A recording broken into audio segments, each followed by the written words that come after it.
Hi, everyone, and welcome to a special guest episode of Shelf Impactors. I am grateful and happy to talk to someone who is a colleague of mine. And also, Matthew is the Global Executive of Transformation and Continuous Improvement. That's a really long LinkedIn title across the SGK business. I know him personally as the Kaizen expert, and he's also a bit of a coaching legend. So thank you very much for joining me, Matthew. Thanks very much for the introduction and for inviting me to the podcast. It's a real treat to speak with you. I set you a bit of an icebreaker because we always do this with anyone who's a guest on the episode. Do you want to tell everyone what you picked and what the answer is? Yes, I chose the question of if I could be immortal, at what age would I stop and why? And I'll say this, there's no time like the present. I'm reminded of a Confucian phrase about time, that if we live in the past, we are living with regret. If we live in the future, we're living with anxiety. But if we live in the present, the here and now, we live with peace. And I very much would like to be at peace, and therefore I try to stay where I am, focused on the todays and not about the tomorrows.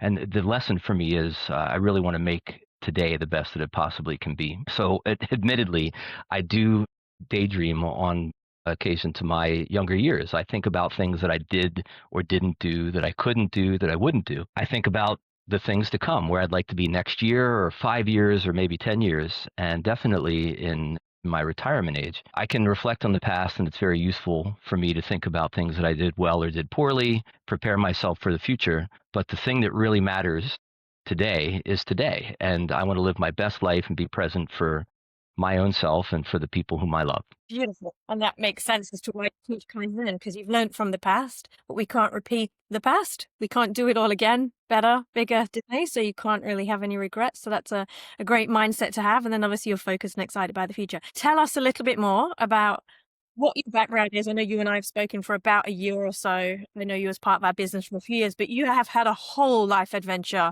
even up until now. Tell us a bit more. Sure. And it's a continuation of my theme of living in the here and now, that you won't be surprised to hear me say that if I said I wanted to live forever, I'd choose the current time of my life, because it's the product, or rather the sum of all of the years of experience that come along with age.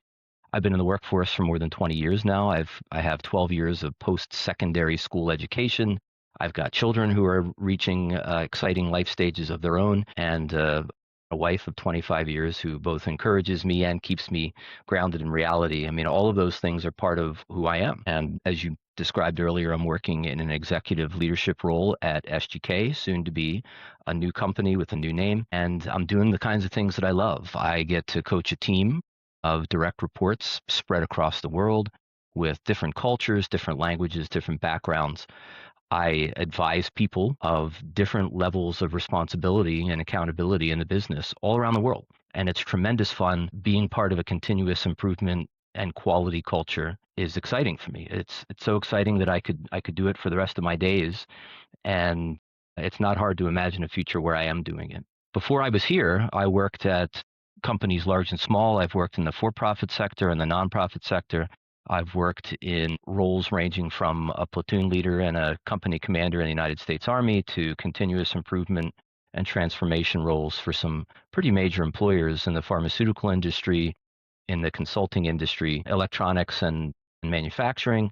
Now here in the branding and packaging business. It's been quite a ride over these 20 plus years of working. Well, what has been your favorite one of all of those different businesses? And I know you took for profit, not for profit. Were there some benefits and maybe even negatives? We all assume that working for not for profit would be more holistic internally, but it must have come with its challenges too. For sure. I volunteered as a board member and advisor for a nonprofit group here locally, affiliated with an ethnic organization that matches to who I am and where I came from. And so very much a labor of love to be supporting an organization like that, but doing it also in my spare time, in addition to the normal demands of my civilian work. And at the time, I was also serving in the U.S. Army Reserve, technically 3 jobs at one time, and quite a way to fill the 24 hours of a day with all of those different activities. But great fun because, again, there's a relationship that is built with coaching and mentoring, both for me to provide the coaching and mentoring and also to be a recipient of it. I met some really amazing and accomplished people from our community, a retired U.S. Army colonel, a former executive at the United States Steel Corporation, and a gentleman who was a lead auditor for the American Internal Revenue Service for decades. Amazing things and experiences that they had, and they imparted that coaching and mentoring onto me, which helped to make me a better coach and mentor in my own right. And I think that's obviously super important to you. And I know you talk a lot about seeing different parts of the world or traveling different parts of the world, but actually you would get pockets of it from the different people that you meet, encounter, and coach. And I think that something that's super important to you, the diversity. I mean, you've gone from working in the army to working in a creative business. Like, that's diverse enough. They would seem that they're completely incongruous and there's no match at all, but there's plenty of things that are present in all organizations, regardless of the background. And, as I mentioned earlier, I worked in the pharmaceutical industry, and, there's a connection, of course, to the work that we do today on behalf of the pharmaceutical industry. And my experience in the pharmaceutical industry has served me well then as I move into a related industry or a tangential industry. It's great fun to be involved in these things, and I'm part of a journey, a life journey that we're all on, trying again to live our best lives and to impart that wisdom and knowledge to other people. I find great comfort in it and great reward in these things. And what about some of the challenging times? Obviously, I know coaching, mentoring, you and I have had conversations around this. There's also times when it's really hard, which to our conversation earlier, you like to be busy, hard, make Yes, busy. yes. There's always something to solve and do. So how do you find that? You're obviously very experienced as well. So how do you find, like, even now you're still having challenges? I think when different people are involved, we all have different challenges. Where do you find your As sticking points? What is there? What have you got left to build? Well, absolutely. There's challenges associated with coaching and mentoring. They stem from a lack of confidence that I sometimes have in trying to make that appeal to others about creating a coaching and mentoring relationship with them. When I entered into this industry and organization 5 years ago, I encountered people who had many years of experience solely within this industry. I can recall being told that by one person whom I'd met that he has forgotten already more than I'll ever know about the printing and packaging industry. That's a shot to my confidence coming into it that maybe I don't have anything that's worthwhile to offer to someone, but indeed I do. I'm not deterred by those types of scenarios because there are always instances where you can bring in an example from elsewhere in another industry, maybe from a role that was many years ago when you were the recipient of the coaching relationship. And so that's one of the challenges. The other one is still related to confidence, and it's perhaps a lack of confidence by the person who is receiving the coaching, that they don't want to expose a need for it because they regard it as a sign of weakness, or that coaching is something that they need to do but not be the recipient of it. So those are two challenges that I am faced with pretty routinely. And now the secret sauce, so to speak, is how do you confront those types of things? And I alluded to this just a few moments ago with my mention of offering examples, anecdotes, stories, and observations that have occurred in a variety of places. The U.S. military often serves as a source of stories and anecdotes for me, both because there's an element of excitement and thrill in it, and also because of the wide variety of scenarios in which I found myself. I served in combat for 2 years as a leader. When I first started in the military, I was a very junior enlisted soldier, and so I've had a lot of experiences at different levels. And my various assignments around the world have allowed me to encounter some situations that turn into amazing stories to tell. And there's always a lesson or a moral to be observed with those. Once I'm able to articulate those, the recipient tends to warm to it, and they say maybe this conversation thing won't be so bad, and the coaching can then either be overt and obvious, or it can be sly and almost a surreptitious way of bringing people along on this conversation. So obviously you've honed your communication skills and you're a great storyteller. I know I've heard so many of your stories. It's great. I love them. Just make sure you remind me if I tell the same one twice and it happens to be different. Yes, of course, that would be an even better skill, wouldn't it? And I can see on the background, you've got a little picture or poster that says the word strength. Yes. Based on what you've just said to me, talk a little bit to one of your core values or your values as a human. It sounds like you're very determined. It sounds like you've got a level of strength. Tell us about some of your characteristics that make you, I have my own views on this, that make you a great coach. We've talked about curiosity and things, but tell me some of your characteristics that you feel makes a great coach. Well, The word that you see back there is from an Army Reserve recruiting poster from the 1960s, and it's original artwork with the word strength and reserve on it.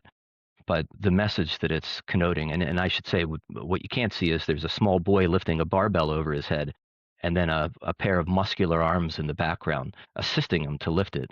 The idea is the joining of a reserve force and an active force to provide an overall military body for the country. But the concept of being strong, I'm not the Hulk. I don't possess any particular physical courage or strength of note, but I definitely have that strength of conviction that the kinds of things that I think are important, I believe in them.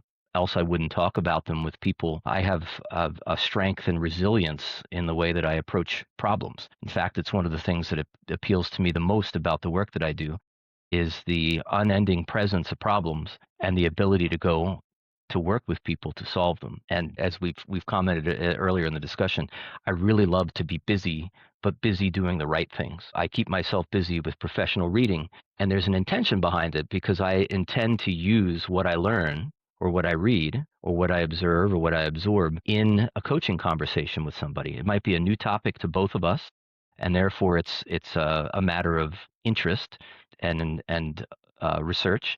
It might be a topic that I try to develop some skill on and introduce it into a conversation. It may even be a topic about which I know nothing, but my partner in counseling and coaching knows about it, and then I get the opportunity to learn in that teaching relationship, and that's great fun. In addition to the strength on which I started, this resilience and conviction, I think, is really important to be able to stay with a coaching relationship, even when it seems like it's unwanted or that it's not yielding any fruit. Certainly it's meant to be a long game and not an overnight change for people. Yeah, it's interesting. And that kind of leads to my next question of, have you come across people that really are uncoachable? I have, Just the wrong yes. fit. I think sometimes it's the wrong fit. It's like therapists, I'm sure. If you find the right click and the right connection, it works. If you have people with similar values to you, even if they're not expressing them right now, you can help extract that. But have you come across anyone that you can just, Yeah, sadly, I should say that the primary targets of my coaching are, of course, team members because they don't have the option to avoid the coaching relationship. It's part of our managerial and employee relationship. I believe it's an essential part of it. In a previous employer and some years ago when I was a younger coach, I encountered a seasoned employee who was on my team who was absolutely resistant to it. Her philosophy was that her job was to or her goal in life rather was to go to work each day, do a good job, which she most certainly did, be paid for it, and to be left alone. We had a really interesting program that rewarded people to take classes and complete examinations for a certification. The certification was relevant for the work that we did. It was professional development coupled with personal reward. There were milestone rewards along the way and quite a nice one at the end of the studies. And I encouraged my team members even to use company time for their studying. Most definitely, they would use company time for the examinations and also be remunerated by the company for it. So it was a win-win situation. With this particular person, she didn't have any interest in it, and I couldn't find that interest in her, despite trying in many ways. And ultimately, we agreed that it wouldn't be pursued. There wouldn't be that kind of effort by me. That wouldn't be that kind of rejection by her. It's quite a sad instance in the whole body of work that I've done with coaching that I just wasn't able to create the relationship there that I wanted. We got on quite well as manager and team member, but we couldn't get on as a coach and a recipient of coaching relationship. and there's also a level of strength of you saying this isn't going to work, to kind of accept that some things I don't. know my limits. I Yes. know my limits. Wipe Yes, your face on and off the camera when that happens. that's right. That's right. That's the part where I disappear and then I come back on with a clean and fresh look on my face. Tell us a little bit about your Kaizen workshops, because this is quite unique, I think, to you. Not a lot of people do Kaizen or even know what the concept of it is, but you definitely, I've seen you work on those and being part of those across our business. That I think they're really effective, but I think it's a great niche that you have this kind of to your superpower. Tell us a bit more what it is and what that involves. So the word Kaizen comes from the Japanese. It's a combination of two words, Kai and Zen. There's no exact translation of it into English. No single word that encapsulates it, but It refers to changes or modifications that are designed for improvement. So the most common equivalent we'll hear with Kaizen is continuous improvement. We talk about it as a concept, we talk about it as a cultural thing, and we also talk about it as an actual thing, an event, a combination of people, a problem to be solved, tools and methodologies, and data. And in that Kaizen event, we work to identify the problems, solve the problems, prioritize the problems, et cetera, so that we can make a new and better future for our customers or for our clients. Everything with Kaizen is oriented towards the customer or the client, and not next is the employee. But rarely do we have the approach where we go in solely to work on a particular metric or to satisfy a master or a leader somewhere. It works best culturally when it's approached with making life easier for the people who do the work and making things better for the recipients of the work, being the customers, whether they're external or internal. So in my time here at SGK, we've implemented a Kaizen and continuous improvement program that I brought in from my employment in the aforementioned industries. And despite the initial objections to it, that it won't work here, that we don't make widgets, that this isn't Toyota, for example, it does work because all of our efforts and activities are related to processes, and all of our processes are a form of manufacturing. The raw materials may be a color or a concept. It may be client provided materials such as an image or a brand image or a photograph, and we use those raw materials in an assembly process to build some beautiful looking production artwork, to build some beautiful looking 3D renders, to build a marketing or advertising campaign, to build a brand for a client. The concept of manufacturing doesn't need to be about a widget or stamping and deburring and painting a physical object. Our work is digital, but it's no less beautiful than a physical object, and it's certainly assembled in a very similar way. Because of that, it allows us to do Kaizen here and do it in an industry that really hasn't experienced this kind of thing. I think it really positions our company uniquely because no one else is doing it. And if they are, it's unlikely that they're able to do it as well as we are because our culture has embraced it. I think it's a really great skill to have, to take skills from another vertical or another industry and bring them into your own. It's something I talk about when we do branding. Look outside of, if you're working on booze, look at, I don't know, sanitary care or pharmaceuticals and learn something that you can bring in. So the fact that you've learned a concept really and then adapted and evolved it to fit into any situation I think that's a great skill set of yours, and that's what makes it different. To your point, it allows our company to have something different, a different offering and a different viewpoint, but also that comes directly from you and how you work with people to get them on board with it. It's like a more intense version of, I always think about atomic habits and those tiny habits changed every day, which is obviously what Kaizen, along Yes. getting to the heart of the problem, is obviously something you're really good at extracting from other people. There's a very direct and immediate connection between the concepts of Kaizen and the book to which you just referred.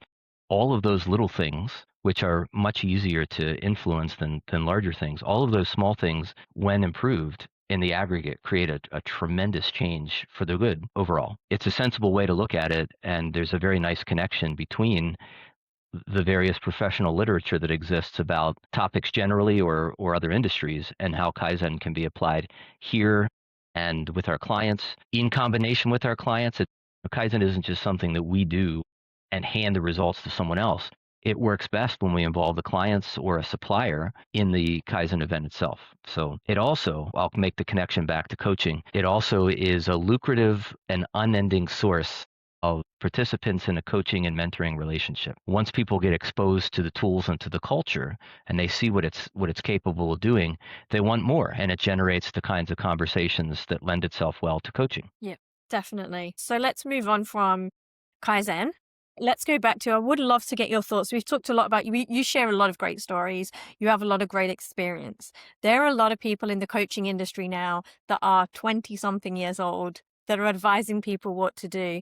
I don't think it's anywhere near as holistic to advise someone what to do or how to bring the best out in them if you don't have as much of the stories to tell. So I don't necessarily think it's about age necessarily, But often, I think some of the best coaching comes from people who have lived or had experienced or seen or can at least see the world in different ways, even if they've not traveled around it and explored it. How do you feel about some of the new up and coming coaches that are around at the moment, trying to impart all of their wisdom when actually maybe they don't have any? Is that an authenticity thing, or is there some merit in it? I like this connection, of course, between the experience and hopefully wisdom that comes along with age. It makes sense that people who have been around for numerous business cycles, many different years of life, will have had the opportunity to experience different things, observe them, reflect upon them, understand them, and be able to weave a story with the important and relevant bits. It's easy for people to tell stories, but it's much more difficult to tell relevant and interesting stories. I think back to my younger years as somebody who aspired to be a coach, and largely that it would have been based on observations. The lessons that I didn't learn myself directly, but rather I observed others learning, perhaps in a difficult way through a failure or in an easy way with a success. And I think that's one of the starting points is you have to be able to see things and process it and understand and glean from it what's happened, why it's happened, how it's happened, et cetera, so that you can then begin to relate the elements of that story to something current. I think younger people can do that, but they won't be able to do it with their own observations and experience. And it reminds me a bit of this is not meant to be an insult to our friends of the academic community, but I think about the experience and knowledge that I encountered with professors while in university studies. But strangely, very few of them had any relevant work experience outside of the university. Did it make what they were teaching any less important or relevant? Absolutely not. But it did take away just a smidge of credibility from somebody who could only repeat what they had observed or repeat what another person had observed. I think for a coaching relationship to be really meaningful, it's got to be somebody who's been battle tested, who has the scars that come along with the daily struggles of life. And so my hats off to those who are engaging in coaching at an early part of their careers, and I hope that they stay with it, and I hope that they take all of those relevant observations and experiences and turn them into powerful examples in turn for people of all ages and all levels of experience to understand and to turn into successes for themselves. Absolutely. And let's delve a little bit then. So, future of coaching, we've just talked about, and I completely agree with you. I actually think people who are able to see the world around them versus academics, to your point, no disrespect, but who see and repeat versus see and make their own interpretation. I always kind of think I wish someone could see the world through my eyes, because I feel like I see it differently to other people, and then how you explain it or make it relative. And then all of those challenges, some of which you don't realize until you're in a coaching relationship. You go, actually, yeah, that happened to me. You don't realize sometimes that it's a story until you start connecting with other people. And then you realize how relative some of your own experiences are. And they can be tiny, but they can represent something bigger. I think they're really great things to bring in. There's a huge talk across our industry right now of the role of AI. People are using AI to become personal trainers. They don't need a personal trainer anymore. I'm a big believer in that coaching relationships, even if you get AI to be your personal coach, and we're seeing it, I have who every day ask AI how to plan, make his day, how to meet women, everything. But I don't think it's a replacement for someone literally giving you that authentic experience. But do you think there's a role for AI within our business, within the future of coaching? How do you think it's going to change as technology starts to take over different parts? I like to think of the various applications and platforms and technologies with which we engage to be extensions of the human mind. I mean, after all, it was a human being who created all of the content and all of the algorithms that provide this content back to us. I'm not buying or selling on AI completely, but I do get off the bus, so to speak, with the idea that it's intelligent enough to learn on its own. I think a human being has to teach it to do those things, and then it's capable of repeating those. But as an augmentation to our own experience, it's a great way perhaps to remind us of something we might have forgotten.